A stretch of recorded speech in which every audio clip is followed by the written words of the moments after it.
25 representatives from various government departments and research organizations from South Africa and neighboring countries exchanged their views and analyzed their experiences of community-based urban micro-farming projects in low-income neighborhoods of Johannesburg and Cape Town.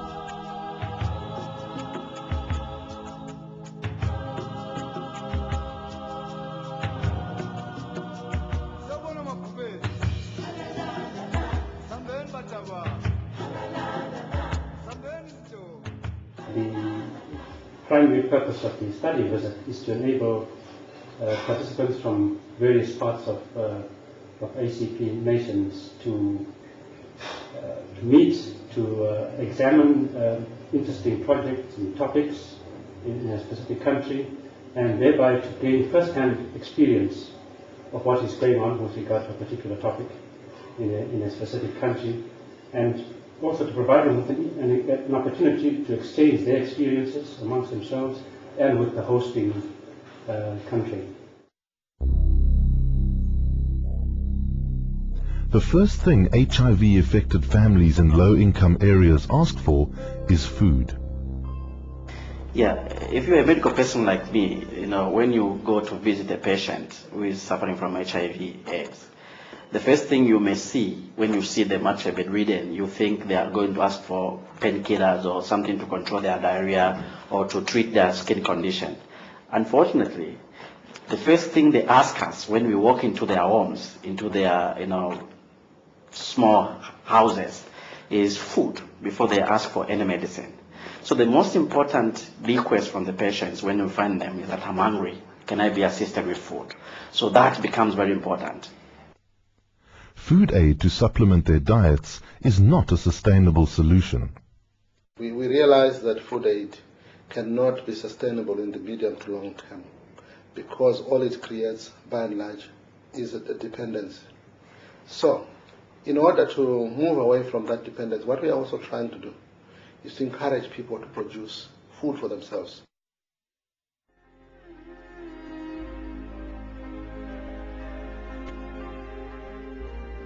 Adequate nutrition is essential to optimize the benefits of antiretroviral treatments at later stages and can enhance life expectancy as well as the quality of life of HIV-infected people.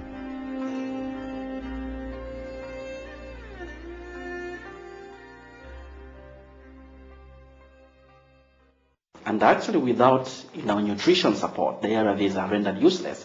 And if anything, the ARVs will become poisonous to the people. Just like any medical drug, it can only work where somebody is well fed, is good in nutrition. Otherwise, it becomes a poisonous substance in their bodies. So the ARVs will never function in a poorly malnourished people. So I think if we encouraged our households in Kampala City to produce a bit more of vegetables within their backyard farms, household backyard farms, I think this will help them very much, especially improving the nutrition of the people affected with HIV/AIDS and their families. The involvement of both infected and non-infected HIV people, particularly women and youth, needs to be correlated to establish community gardens. This is a large tract of land, and what we're aiming at doing is bringing in the local community and teaching them over a 2-year period not only permaculture skills, which they'll acquire in the first year, and we'll come back to that, but also giving them the skills to run businesses and to administer those businesses. And those people then will have the opportunity of becoming growers, becoming marketers, or maybe even becoming trainers, where their impact obviously is going to be going back into their own community and teaching other people to do what they have learned to do. And that, of course, will lead to sustainable community development as well.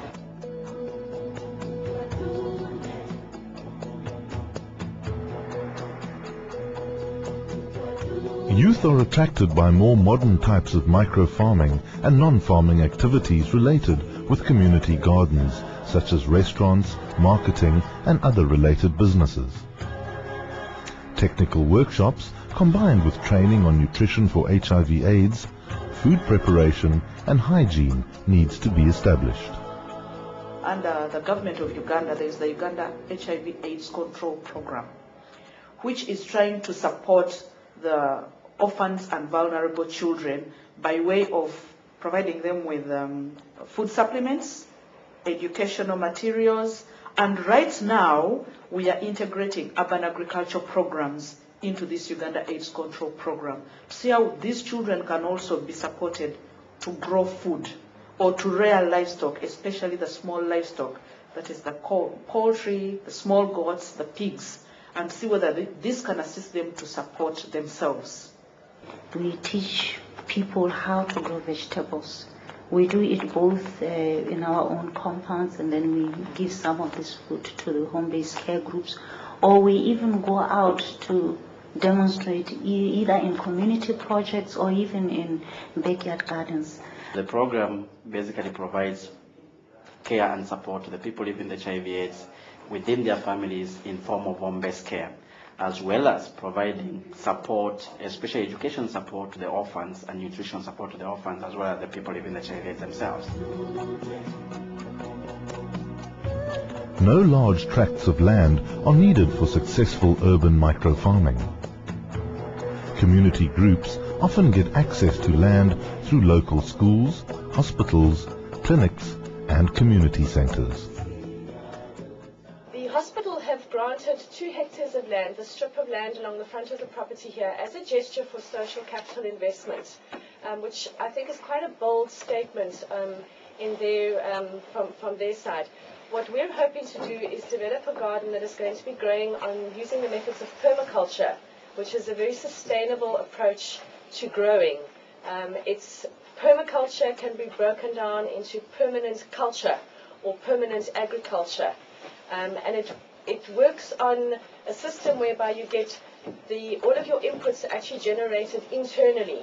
So everything that is a waste product, you find a benefit in that, and it actually gets put back into the system.